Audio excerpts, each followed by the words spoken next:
Welcome to the Slice of Time Street Photography Podcast, a podcast in which I explore the work of different street photographers across the world, genres, and visions.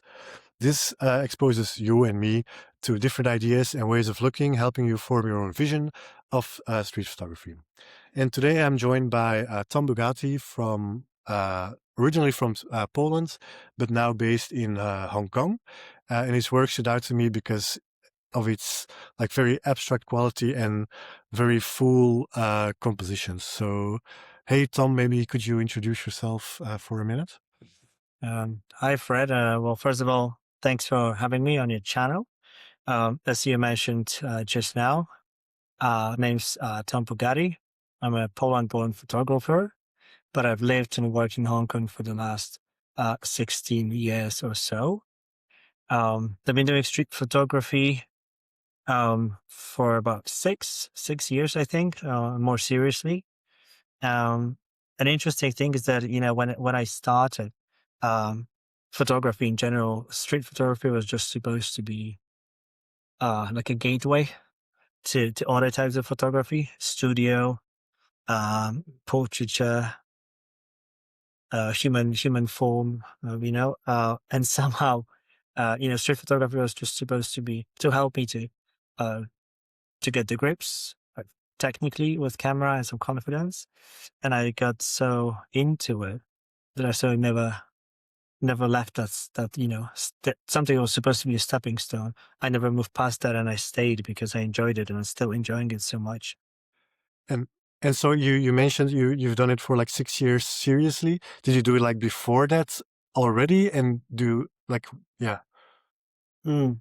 I mean, I grew up, growing up in Poland, with analog cameras being always around the house, more for holidays and family events. I was always interested in that. I was interested in looking at photo books. Um, so I kind of knew what photography is, and I had this idea of doing it one day, and or perhaps like a dream of doing it one day, maybe more seriously. And when I first came to Hong Kong, I had that plan still, but as I quickly started working here in the education sector, and then just things got work got in the way. But when COVID hit here, and it hit pretty hard in Hong Kong, and there was a lot of restrictions, and we had a lot more free time, because we were working from home most of the time and teaching online. So I had some time, to sort of restart that passion, and then it became more serious. And I've connected to the local community of photographers, and there's quite a lot of interesting, fantastic people that are working here. And some of them became my mentors as well. And this is how it started, and just couldn't put away the camera ever since. And so uh what do you consider, because you mentioned like doing it for 6 years, like seriously, what do you consider it being like Mm. what constitutes seriously to you? So that's an interesting question. I never really thought about this, but I guess I'm gonna have to define it now for myself as well, not just for Well, you you. don't have to, but Yeah, it's no, but it's a very interesting question. What I mean by this is that for the last 6 years I've been trying to find a certain intent, to make Mhm. the photos that I take more purposeful. There's this, I'm still looking for this sort of, well, Ralph Gibson calls it a point of departure. It's you need to know what you're going to photograph. That's the number one question. It's not Mm. how to photograph it. But when I first started, I was obsessed with the technique, and I was trying to copy uh, any photo that I saw on Instagram, and I was interested in it. And I think I'm sort of past it now, and I'm starting to think more about how. No gimmicks. The technique is less important, but it's what to photograph. That is my first question. And that could mean looking for a project. That could also mean, on a smaller scale, on a micro scale. When I go out with my camera, before I go out, I think about what I want to achieve that day. So it's a bit hard to define, because I'm not thinking about by what to photograph. I'm not really thinking about what subject to photograph, but what sort of perhaps feeling. I Yeah. want to photograph, so that's how I like to think about photographs as well. It always, for me, it always starts with a certain feeling that I have. It's not about my emotions or mood, but the feeling that I have towards the city that I'm photographing. And I'm trying to look for subjects then that could help me um, to transfer that feeling into a photograph. Does this make any sense to you? Yeah, I think so. Is it like a conscious decision then, or is it more like a subconscious thing that Mm. you go out with? I think it's a bit of both. I think it really depends, you know. Very often, I can make a conscious decision, and so before I go out, I think about this, and then I go out with an intent.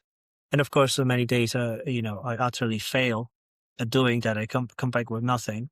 And on some days, it's more of a subconscious things when it just feels right, and I shoot, be it from the hip or just suddenly, something stops me in my tracks, and I often take out my phone because I don't have a camera on me. So that's also very interesting because I was always, against using mobile phone in street photography or in photography in general because I had this idea that it's somehow, less of an art if you shoot on your phone. But now I use my phones all the time because it's just there in my pocket. And Yeah. when I see something and something catches my attention, I need to take a photo of it. But oftentimes I do come back again with my camera just to get a better dynamic range, better contrast, and better color palette with my file. Uh, but without the phone, I wouldn't be able to catch many of the images that I've taken over the years. Okay. So it's more like a sketchbook kind of thing with the phone, or Mm. That's right. oh, okay. That's right. Although there are some photos on the website and on my Instagram as well, taken with the phone. I shot a whole series recently I was in last December. I was for a few days. I was in Chiang Mai in Thailand, and I shot a whole series just using my phone. And surprisingly, the quality is pretty good. The quality of the images as well. So I'm quite happy with it.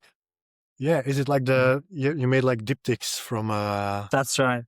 those are with the phone then, or Yeah. So okay? I this is all wouldn't. shot with an iPhone, yeah. And now that you mentioned this, so we started this question, right? With talking about shooting with intent. So that's what I was trying to do when I was photographing the street scenes. They're a little bit more abstract. This is the direction I've always been heading towards. Less of human subjects and more of abstract scenes in the city, and Chiang Mai just was less crowded than Hong Kong, and it was easier for me to capture those like scenes without people on street. But when I was shooting these individual photographs, I was thinking about the previous photographs I've taken and how they would speak with each other.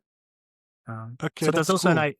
Sorry, yeah, sorry, I didn't mean to interrupt you. No, no, no. But I just Continue. wanted to add on top of that, yeah, because as I previously mentioned, like Ralph Gibson is one of my, I think, biggest influences in the photographic world, and Ralph always talks about how images speak to each other on a page of a book, and I remember, that hearing this in one of the interviews with Ralph Gibson in the past, just stuck in my memory because I've never thought about it this way. Just like an aha moment for me of realization that yes, photos are meant to be seen in a book, not on Instagram, not on a web page. And No. since then, I've been thinking about how two photographs can interact with one another. Okay, yeah. That's okay. So there's a few questions that arises already. So I'm gonna go back to the smartphone thing first. Mm-hmm. Uh, and I have two questions there. The first one is what made you change your mind about using smartphones as a tool that or like a real tool? That is a very interesting question. I think the fact that, I realized that often I saw something very interesting, and the light was moving very quickly. So I knew that, I wouldn't be able to probably replicate that scene Mm, coming back, or, on another day, the light might be different, the conditions might be different, or it's just a specific person, an interesting character that I would see. And I know this is not a photo that you can replicate in any other conditions. yeah. Just take on my phone, and then I think it started with iPhone, I think 12. That was pretty good for me. I realized iPhone 12 worked pretty well. But when was it iPhone 16? Was it last year or 2 years ago? I forgot. But they released, they have those three in the Pro Max. They have three lenses. And one of these lenses, is basically an equivalent, like a pseudo equivalent of 135, 120, somewhere between 120 to 135 millimeters. And that is the lens that I'm mostly using on my phone because on my camera, right, I also use a 90 and 135. So I found this kind of very smooth transition into phone shooting Okay. because the length, is pretty much the same. Of course, we don't have the compression that you get on a proper lens, but for a test shot, it works really well. And then I didn't want to carry a camera with me to Thailand because it was a holiday, right? A family Mm. holiday. So I ended up shooting on the phone and I was still quite pleased with the results. Okay, that makes I sense. would recommend everyone to just, maximize their camera because like I said, every one of us has the phone, right? In your pocket, in your purse 24/7. And you're missing a lot of shots if you're not using it. Yeah, totally. Yeah. And then a second question that I had with the smartphone is, how do you, does it change your style of shooting? And do you notice people interact with you differently? Like if you put a camera to their face, it's not really what you do, but like if you're on the street with a camera, people take you more seriously, maybe. They go sometimes out of their way to not ruin your photo. Do you have the same with smartphone, or is that totally different, or still the same? Hmm. I think generally with the phone, people ignore you completely because there's so many people around you, right, with Mm. their phone out, and everyone's taking photo of something or a photo of someone. Then nobody really pays attention to you. At least here in Hong Kong, where people are quite busy and they're going on about their day. Everyone's always on the move, so you pretty much blend in. With the phone, definitely. So if you take out a phone in the middle of a busy square on a street crossing, nobody pays attention. Nobody cares that you took a photo of them, even if you're, up front and in their face. Now, when I shoot with my camera on the street, uh, people also don't usually realize because I'm either shooting on a 28. So I get very close, actually, like 1 meter away, or 1.5 meter away. But because it's a 28 and I have such a, wide range, they don't think I'm taking a photo of them, even if I'm so close. Because the camera is not directly pointed at them, but they're Mm. still in my Yeah. frame. Sometimes I shoot from the hip, so that's even harder to realize when you're being photographed. The other type of photographs I'm shooting on, like I said, 90 or 135, so telephoto. But then I'm really not shooting human subjects. I'm mostly using this to catch architecture and something like colors and geometry of the city. Mm. Okay. And so you mentioned a few different focal lengths. Do you switch between them Mm. often, or?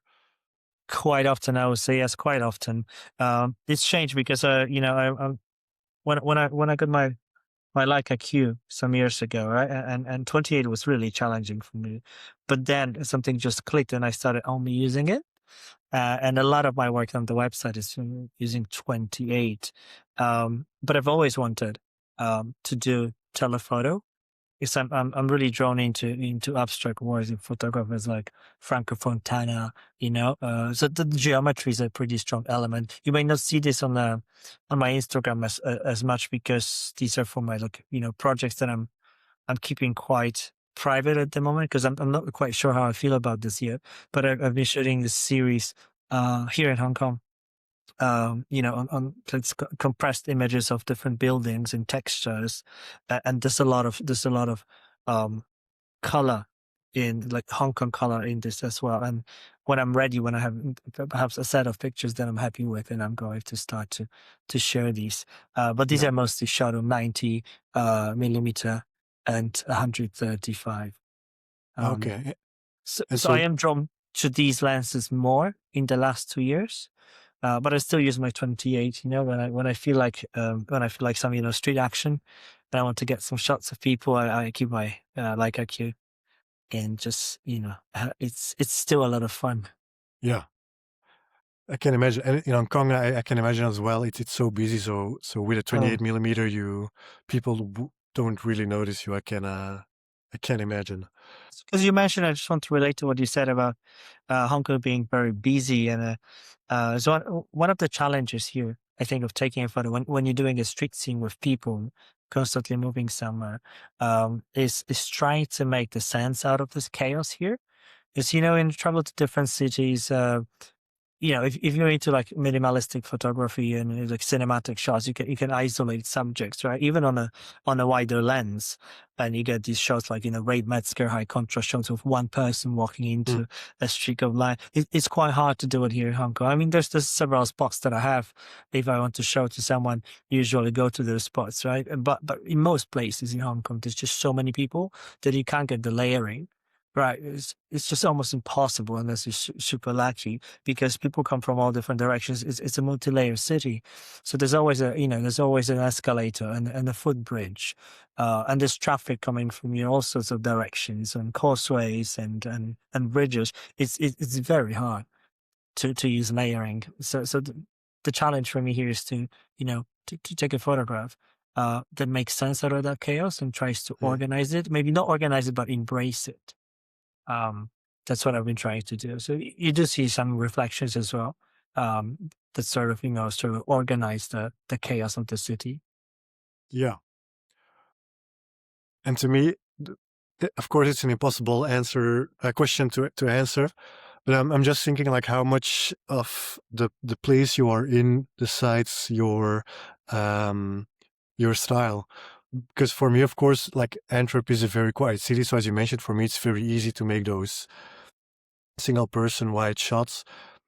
While we're such a small city, so like on a market, like like being in the face with a 28 millimeter of someone, like you would be noticed just because you approach someone. Even without a camera, you would be noticed. Um, so that kind of makes me wonder um, how much of the location decides your style as well. So of course that's not necessarily a question for you unless you have an idea of it.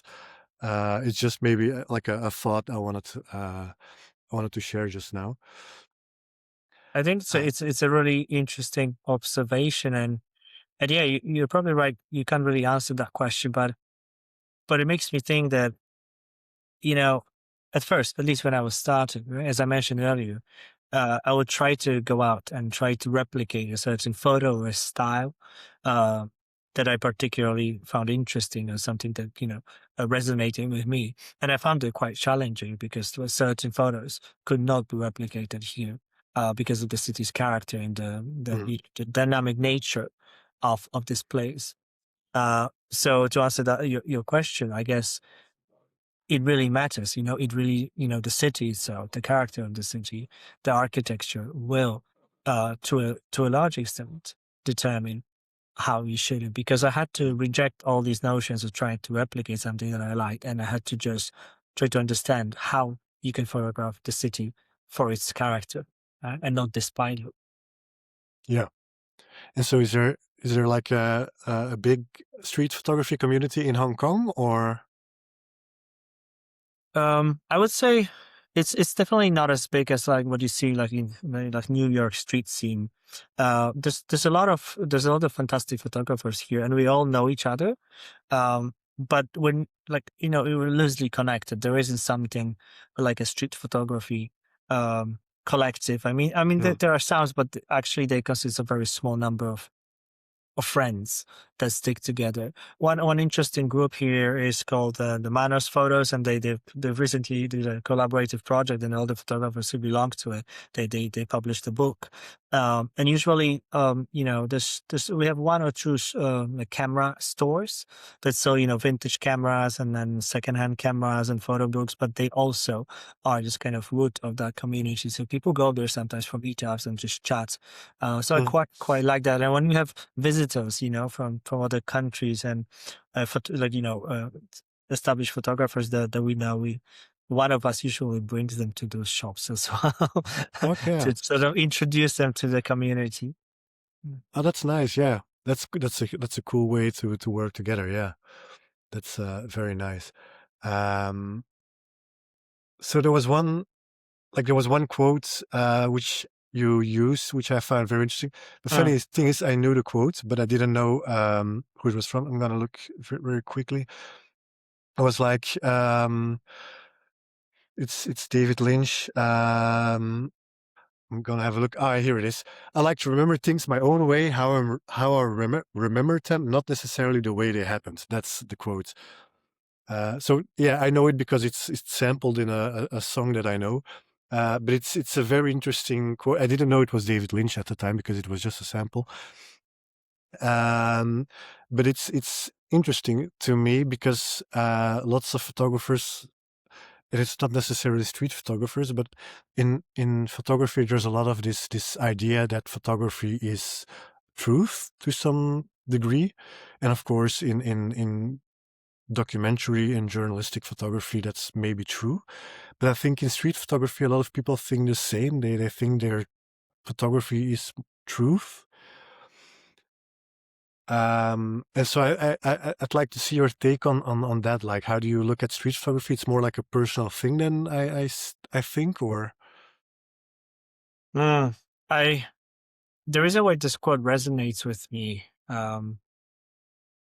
is because I think when I was a kid and I growing up in Poland, I was like heavily influenced by Polish cinema as well. So we're talking about people and Polish, they're basically Eastern European. So it could be Tarkovsky or Kieślowski.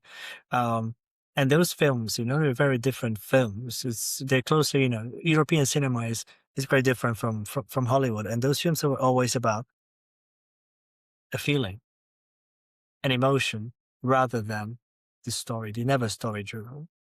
Hmm. And that, you know, somewhere in my subconscious, it always stays with me. So when I look at the scene, I'm not absolutely interested in documenting it.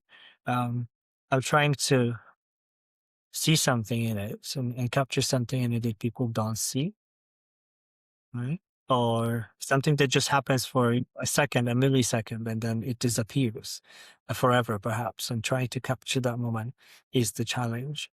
David Lynch, amazing director, but a visionary director. Right? I think if you think about his films, they are actually closely to European aesthetic, to European cinema in that sense as well, because they're never story driven. They always follow a certain mood or certain emotion. Um, and photographs, when you make a good photograph, I think the subject doesn't actually matter that much. A photograph transcends the subject and becomes its own thing. Yeah. Right? So when I'm making a photograph, what's I'm not trying to record what I see in front of my eyes. I'm trying to create something else, something that would, you know, and it's not necessarily when talk about recording a feeling, it's not necessarily about my feeling because someone who looks at a photograph, I hope they will have an emotional response to it, but I'm not really hoping that they will see try to guess what my feeling was when I was taking it. It would gives them it can evoke any feeling in them. I would find this a successful photograph. So to me, just like cinema, photography is supposed to convey emotions and evoke emotions in the audience, like any other form of art, I guess, because you can apply this to music and literature as well. Right? Is music supposed to document reality? No. No, true. Yeah, yeah. And in a way, I think like document or like photographing, like like music, for example. Let's take that for as an example. It does document the artist in a way because they are recording a specific feeling they're having. Same as photographers, Mm, it's recording a specific feeling or moment in your life. So in a way, it's maybe not the truth, but it's definitely kind of like a documentation of a period in your life, because maybe in 20 years you feel totally different and you photograph totally different. Um, yeah. And just think about it, like reality doesn't have any sense of aesthetic on its own. Right? People have a sense of aesthetic. So what we do when you grab a camera, just like when you take a paintbrush or a camera, to make a film, you manipulate reality to yeah, produce a certain aesthetic. that's a rough one to throw on me today. Like reality does not have an aesthetic. That's, yeah, no, true. Very true. Yeah. And so, yeah, talking about aesthetic, because you have like a lot of um, color and black and white work. Mm. I'm curious to do you lean into one of the two more depending on your own mood as well, or because you shoot digital, right? So it's not necessarily uh, a decision up front, but I can imagine Uh, that since you're such a conscious that it's probably um, yeah, still in your train of thought before you go out. that's right. Generally, if I decide to shoot black and white on the day, it has something to do with my like point of departure, something the intention that I'm trying to catch that day. So I will preset the camera for in the JPEG Mm, for photo preview into high contrast black and white. So my camera has two black and white modes. You can use the high contrast one, so it sort of pushes, and the dynamic range, the whites and blacks to the max. And then I will use that for the day just to see what I'm producing. And then of course I bring it back raw, so then the work starts from scratch in yeah. Lightroom. But it helps me to see what I'm even shooting and whether it's close to what I intended to shoot. Um, occasionally, I think there were photos that have taken in black and white or vice versa. And then after some time, after some weeks, when I revisited them again, I decided that they do look better in black and white, or because they match a different photo in my sets better. But yeah, I'm trying. I'm forcing myself to think more consciously about those things. Not Mm. always with success. I mean, I think that's art, right? So, It's and I think that's but maybe how you learn the most as well. So you mentioned now that you like sometimes look at like revisit photos like after a few weeks.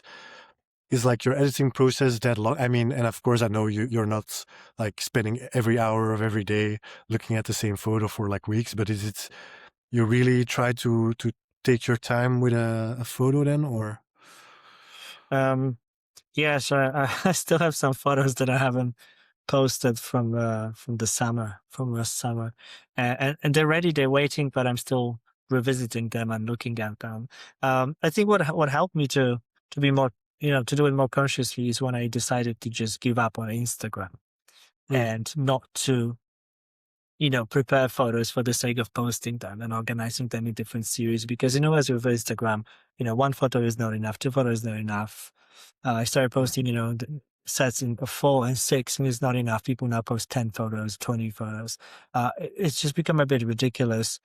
And it took me a lot of, courage, I guess, to sort of say no to this. And now I post quite rarely. And of course, it costs me a lot of exposure on Instagram in the last few months, because once you repost something after a while, after 3 weeks, 4 weeks, then you get maybe a quarter of your yeah. regular exposure, and the game begins anew. And I just came to terms with it. I don't want to do it this way.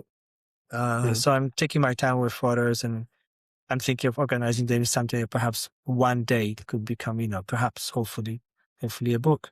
Um, but it's probably not going to be the stuff that you see on my Instagram. Actually. So, like I said, okay, the yeah, photos that I really cherish at the moment, I'm keeping them in my Lightroom vault, and nobody has seen it except for a few people, that are close to me, and they've seen the actual prints. Because the printing game is just another challenge altogether, and I'm struggling with that currently to get the printed photos to look the way they look yeah. in Lightroom. Okay, yeah, that's cool, and it makes me curious, and also because it's something that I've been struggling with myself for like the past months. It's like, why do you keep posting to Instagram then? Because it's and it's a question that I'm trying to answer for myself as well. Is because it feels like a bit of a it's either a full-time job or it's something that does not um, um, pay out, or Mhm. so like if you don't do it 24/7, then it's basically not worth it. So I'm curious why you toned down Instagram, but still are active. Right. I mean, as you said, if you're not able to produce something, um, on a daily basis, right? You losing the Instagram game. And what I admire people like Gustavo Minas or Billy Dean who are able to produce that volume of that Mm, quality because it's just incredible quality every time without a fault. No? And that's just amazing. Um for me, I definitely don't have the time and the talent as well to produce that volume of photos that I think are of a good quality. Um Why I still use it? Well, Instagram still gives some exposure, but it's mostly for networking. So, I've made some mm, connections, I made some friendships that I wouldn't have been able to to make without Instagram. So, yeah. I've been able to connect to photographers of, very high caliber and hear their stories and hear, get advice from them. And that's something that would be unthinkable without Instagram. Right? Unless you perhaps live in a city like London or New York and you can connect to the best photographers that are out Mm. there. But without Instagram, this wouldn't be possible. I also do workshops here in Hong Kong, so that having that kind of account and allowing prospective customers see the work helps as well. So That's there's still some traffic coming from there, but obviously it's not to the extent that I would be satisfied with. But that's okay. No, that's totally fair. Yeah, yeah, it makes total sense. Yeah, so it's yeah. To me, it's just I'm not sure how my position on Instagram is, because of course there's benefit to it, but at the same time there's a lot of effort to it as well. Um, and so yeah, you mentioned the choice between black and white and color. Is it like what makes you lean into one or the other? Is it pure aesthetic feeling that you have, or is it more a particular story that you like to dive in more? Or Generally, I think I would, if I had to choose one, I would probably choose black and white. oh, I really? like this idea that when you remove color, the photograph becomes abstraction in itself already. Hmm. Because even a portrait of a person, I mean, the world is in color. Right? So when you remove it in a photograph, it immediately becomes something out of this world. It's immediately Yeah. abstract, and I really like that idea because it links back to the quote that we discussed before of David Lynch. I'm not interested in reality, and black and white already gives you the idea of something um, ethereal, something metaphysical. Mhm. However, I do go back to color because sometimes the scene is just too good uh, with color in it, and I just can't get myself to remove it. So Yeah. especially when I'm shooting scenes like when I'm shooting architectural scenes on my telephoto lens with different buildings in Hong Kong, uh, the color on each building they just see such symbiosis that I think it will be a mistake to remove it completely.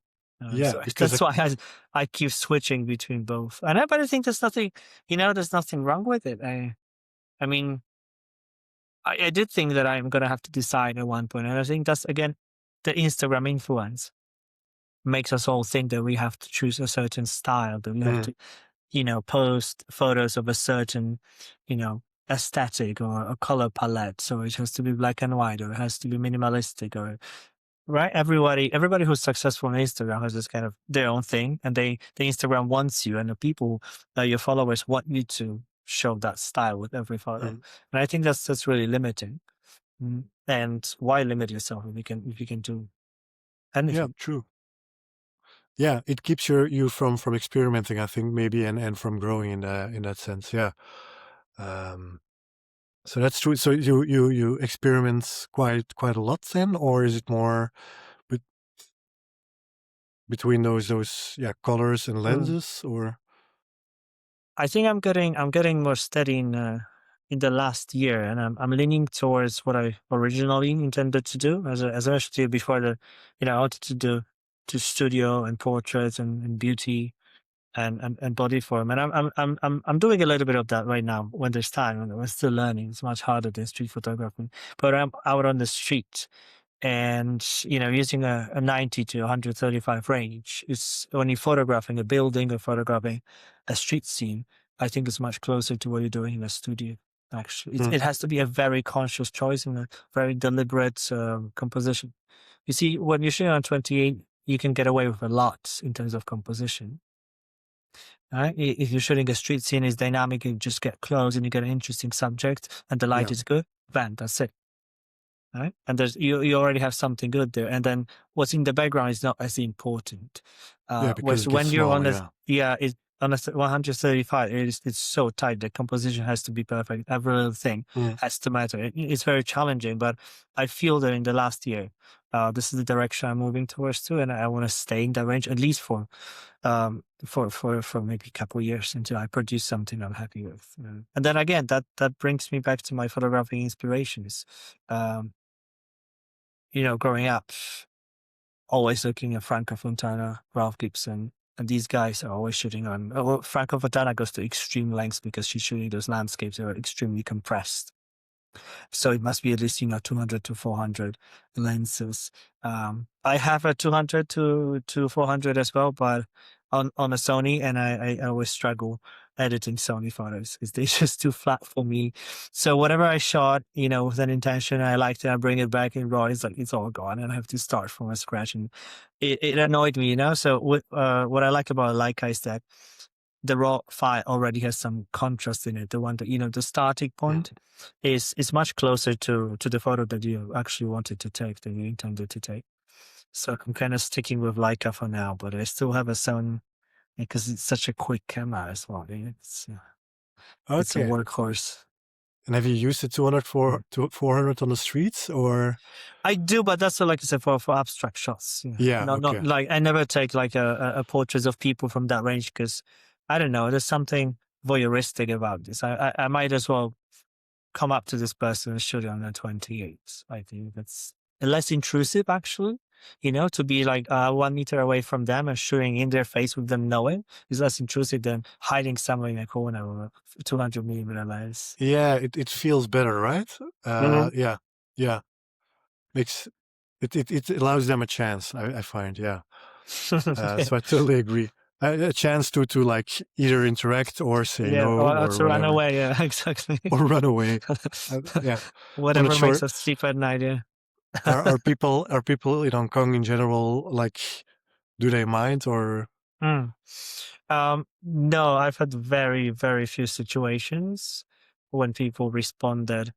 But when they did respond, it's mostly more of an inquiry, like, "Why are you taking a photo of me? Why are you taking a photo of me?" And once you Yeah, explain or show us, what are you doing, they just go about their business. Maybe once or twice, and I do understand it because there's certain tourist areas. So, like for example, street markets here.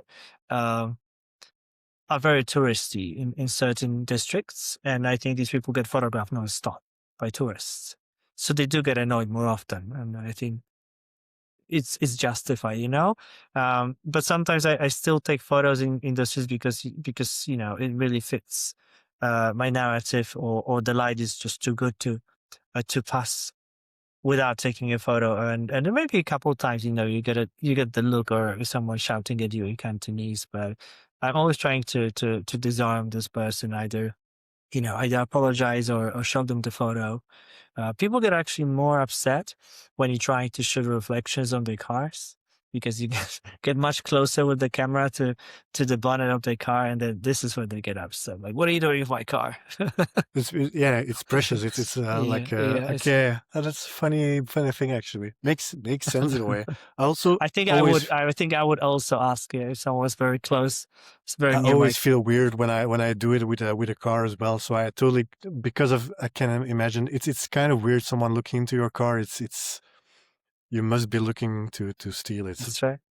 Um, my biggest fear is to do like reflections in a car one day and have someone sitting inside that I did not notice, and then have them It like would make a that's great photo, though. Yeah. yeah, maybe. Um, and so there was another quote on your website that you mentioned. It's like or it's something you said yourself or written yourself. My photography journey took a serious turn in 2017 as I sought to express my vision through the lens. And so I'm curious, like what caused that turn, and was it immediately to street photography or? No, I think the interest was first on portraiture. Portraiture, but as I mentioned at the beginning, street photography it's a little bit later. I think it's like around the COVID years. So it would be 2019, 2017. We were like picking my camera and trying to work on portraiture. I'm really interested into how people um how you can present a character of a person through a portrait. Mm, But it's a completely different game, and like I said, I don't really have that much time or budget as well, because in Hong Kong this gets really really expensive if mm, you want to play in a studio. It's almost impossible to rent unless you're a full-time photographer and commercial photographer. Otherwise, it makes no sense to have a studio because the rent will kill you. So we're renting studios from like for um yeah, there's a lot of actually, it's a whole business in Hong Kong where people just buy a space and turn it into a studio, and they they collect, hourly fees for rental. So sometimes you do that and then you realize how hard this is. And even sometimes, coming with a sample of a photo that you want to shoot from a famous photographer, it's almost impossible to replicate in very simple mm. photograph. Um, So, yeah, forgot what the question was actually, because I think I digressed. Uh, You talked about the photography. that's what I structured the podcast as street Yeah, photography. So the digressing is perfect. yeah. So it was you mentioned like a serious turn in 2017 in your photography journey. And so like I was wondering what caused that turn and what made you in what direction of photography did you go? But it was like portrait then, yeah. Mm. It was, but I think the time just that's why I sort of moved away from this and started doing street photography, because I just didn't have the skill set to take a portrait. I mean, of course, in the most basic sense, a portrait is just taking a photo of a person, but it was just empty and shallow. It's Mm, not, when you look at this, it was no different from anyone taking a photo or a selfie on the street.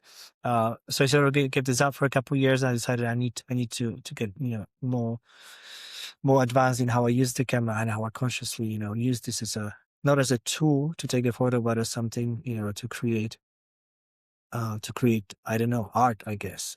mm, And I do go back and forth between, street and studio, still learning, but I did notice that shooting on the street, did help me to transfer a lot of the vision and emotions into studio work. But then again, I'm still struggling with capturing human form, and trying to show the beauty. It never just feels right after I've taken the photo. I'm not there yet to see, oh, yeah, this is what I want to mm. achieve. Maybe there's like 3 or 4 photos that I saved that I really, really enjoy, and hopefully one day they can become a part of something bigger. But on the whole, usually a studio visit ends in a massive failure. and, Yeah. and yeah, and drop of confidence on my side. But you mentioned that quote is talking about, the lens is true to my vision, right? When I was shooting in a photo, it's true to my vision. I think again that takes me back to my cinematic influences. And I mentioned Eastern European cinema, but growing up, I was also immersed in Hong Kong cinema, the Hong Kong cinema of the 80s and 90s. The golden age of Hong Kong cinema. Um, so seeing those images as a teenager gave me an impression of what Hong Kong is. And of course, Mhm. when I came here, I realized that none of that was true. Yeah. That none of what I saw about Hong Kong actually documented Hong Kong. And see, this is where it all comes together, because I realized that's okay. I cannot actually go on the street and document Hong Kong and have the same, and it's not going to take me back in my memory to my childhood of all these films. It's never going to lead to same. So I started thinking more consciously, well, why did they show Hong Kong that way? Right? It was a Mm, directorial choice. The poetic license of the director and filmmaker to show the mood of how Hong Kong people felt at that time and yeah. how they felt about Hong Kong. Right? So it's something much more on a much more deeper level. Um, and cinema and photography are very similar in that way. So when I shoot now, I always keep that in mind. And I will try to photograph Hong Kong, not the Hong Kong I see, but the Hong Kong I feel. Mm. Does it make sense? Makes total sense. Yeah, yeah. And I think that's a very nice way to put it. So, um, and it's an interesting thing that you as a kid you watched so many Hong Kong movies and that then you moved there. Is it because of the movies you moved to Hong Kong, or I, is it I, totally I have unrelated? to say, no. I think the more I think about it, I would say this is a big factor in it. And again, at Okay. first I didn't see it, but definitely made a lasting impression. The whole, the city itself, because I think if you look back at some of the like Wong Kar-wai cinema, for example, um, the city is a character in his movies as well. It's never in the background, and that Mm, made a big impression on me because as a child growing up, I would think about how it must feel being in that place. Um, so it must have made me want to explore that. I actually ended up the first place in Asia I ended up was Hong Kong, just for a couple of weeks, and I really liked it. But me and my friend we ended up moving to Taipei because, well, more practical reasons we got jobs in Taipei. mm. But I always wanted to come back. So when it was possible to get a job in Hong Kong, we moved back very quickly and never left. Oh, that's good. Yeah, yeah. And it's I mean, it's always job or whatever. Mm. Yeah, it has to be practical to some way, but it's nice, and at least you got to move back to Hong Kong. And so a thing with the portraiture that you mentioned earlier, and that I noticed in your street photography. So it's always like, well, your street photography is kind of like more abstract, as you said, also more personal and emotional. But there's always, or almost always, like a human figure involved. Is that something you find important, or? Hmm. I think less and less so when it comes to street photography now. Um, you see the like I said, the work on Instagram, I've been posting much less recently, and I'm much more selective. So usually, if I do post something, it fits that Instagram sort of profile Mm, that I've established. So I enjoy doing both, but um, in the past year or so, I've been photographing less people. And so when I'm taking out a photograph without people, I'm still trying to find human elements, okay, or perhaps tracks of human existence in the photo. So I play with that idea a lot in Thailand in December as well. When in those photos, there's either just fragments of people, just body parts, legs, of people walking on the street, but they're not really a subject of the photograph. They are yeah. just one of the elements in the photograph. So just like a sidewalk or a street signage, a person's leg becomes a part of a larger picture, Mm, right? So I've never really thought about individual people being subjects of these photographs, okay. because I think photographing a person on the street um, is very different from photographing someone in a studio when you're making a conscious choice, and that person in the studio is there. It's a sort of an interaction between your subject and the photographer, right? And you try to grasp the emotion or character, and they also interacting with the camera and with you. Which on the street you don't really have that because you're capturing someone off guard. So I never thought of them as portraits, street portraits. I don't believe it's such a thing as street portraits. Unless you stop someone on the street and ask them for a conscious portrait. But other than that, I think they're just part of a street scene, a street picture. So they're not, any human subject in my street photo is no not more important than, let's say, a texture on the wall next to them. Yeah, I'm just having a look to your photos to absorb the the thing you just said. And in some photos, Yeah. I can definitely see it's very strongly what you say. Others, it's different, of course. It's a bit tougher to see, but and is it because you mentioned the interaction between the subject and the camera, which is in the studio, of course, happens, and in the street doesn't happen. In generally, doesn't happen. In general, uh, is that something you miss, and that's why you also want to do more portrait photography, or is it just something you enjoy either way? Mm, I'm not sure if I miss it. I think they're not exclusive. They're not mutually exclusive. I do enjoy doing both. The Mm, intent is completely different as well, So you say I'm still drawn, pulled back to studio. It's just that the frequency of studio visits is not as much as I would love to, for practical considerations. But when I'm in the studio, I do enjoy that interaction between the model, between the subject, mm, and myself, and how I try to project my vision and the model's personality, character, and mood. Right. So there's a lot of things going on, because I have to project my vision through the lens of the camera, and the subject in front of me is trying to communicate something to me, but not directly, right? Through mm. the camera, so through the lens. That is the challenge, and then showing that um, through a photograph. When you transcend, right, that communication transcends to something more, and it can be registered as a photograph. It's to me, it's something pure magic. Whereas on the street, I'm interested in composing the city. So as I said in the previous question, those people become nameless to me, Yeah. and I'm not trying to interact with them in any way. I'm just trying to use them, if you could say that, as a part of a photograph of a city. In Mm, this case, it would be Hong Kong. yeah.